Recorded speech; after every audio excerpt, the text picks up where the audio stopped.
Welcome to Module 2. In Module 1, Leah defined game-based learning and gamification, clarifying the distinction between the two. In this module, I will go into further detail about gamification. It is important to be clear on the definition.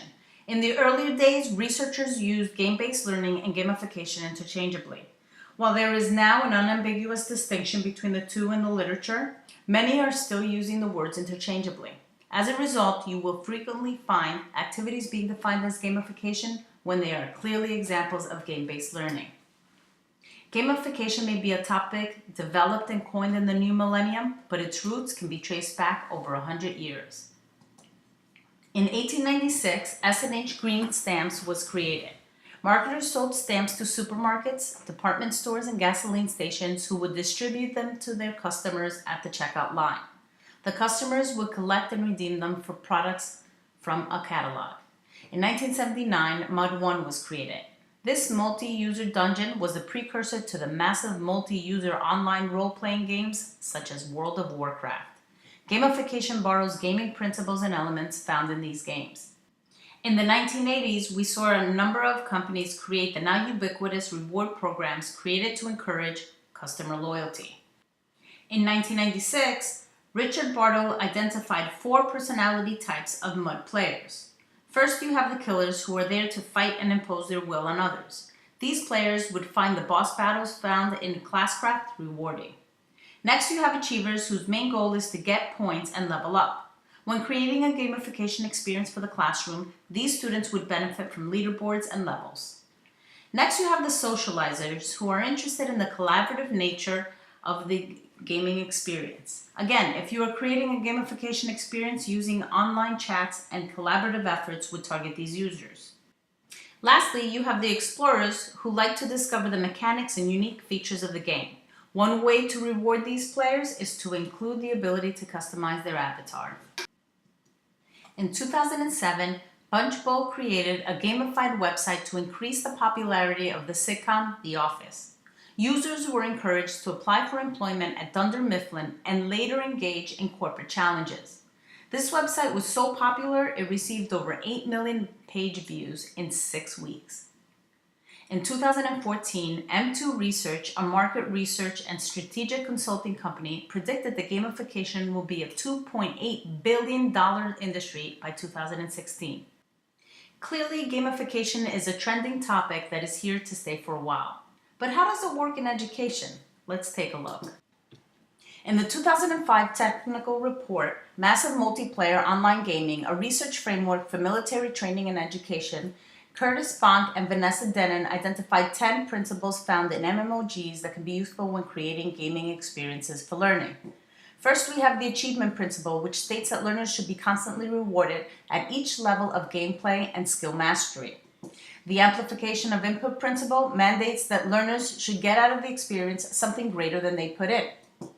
The distributive principle suggests learners should find growth and knowledge in their interactions with other learners, technology, context, objects, and tools. The identity principle recommends giving the learner the ability to build a virtual identity and to reflect on its relationship to their real-world identity and their desired identity. The multiple roots principles states there should be more than one way for learners to progress, encouraging them to make decisions and solve problems. The practice principle mandates that the learners should be able to spend a lot of time practicing in an interesting setting. Next, the probing principle states learners should be encouraged to engage in cycles of action, hypothesis building, and inquiry. The psychosocial moratorium principle states learners should be able to take risks in artificial environments where there is a low chance of real-world consequences. The regime of competence principle dictates that learners should be challenged to push beyond their comfort or current ability zone, but not to an extent that is unsafe or unattainable. Lastly, we have the self-knowledge principle, which states that learners should learn both about the learning environment and themselves via the gaming experience. When creating a gamification experience for the classroom, one needs to take these principles into account. While no one is expected to meet all 10 principles, they should be a guiding force to ensure that a meaningful gaming experience is created. Once you know which principles you will include in a gamification experience, you need to choose the game mechanics and elements that will help you achieve those principles. These may include leaderboards, levels, points, badges, avatars, progress bars, challenges, quest, virtual currency, and boss battle. Now that we have looked at the history, principles, and elements of gamification, let's look at a current gamification experience that has many Americans obsessed: the Fitbit. The Fitbit uses a gamification approach to increase motivation and engagement when it comes to physical activity. It taps into 7 of the 10 principles defined by Bach and uses avatars, badges, leaderboards, and quests to do it. Challenges tap into people's social and competitive nature by creating friendly competition.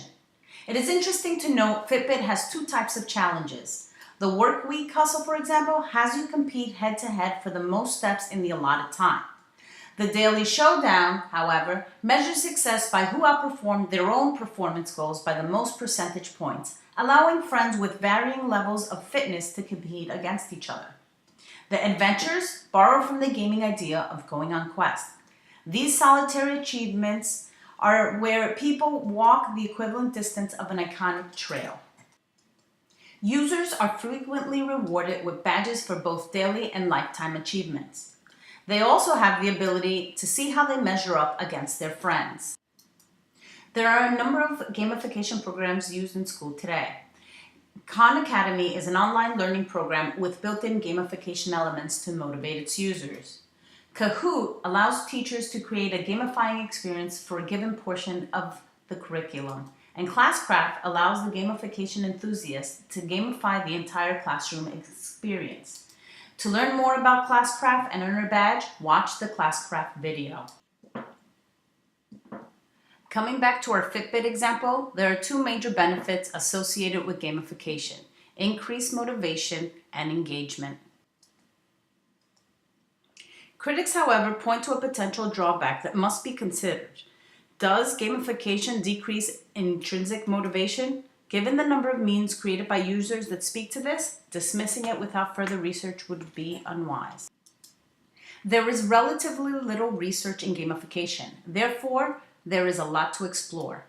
First, there is little empirical evidence to support the belief that gamification increases motivation and engagement. Next, the majority of research has been done at the university level, so more research is needed in the K-12 setting. Further clarification of terms is also necessary, and isolating specific gaming elements that promote successful learning outcomes is necessary. I hope you found this module informative. In Module 3, Ronnie will discuss simulations.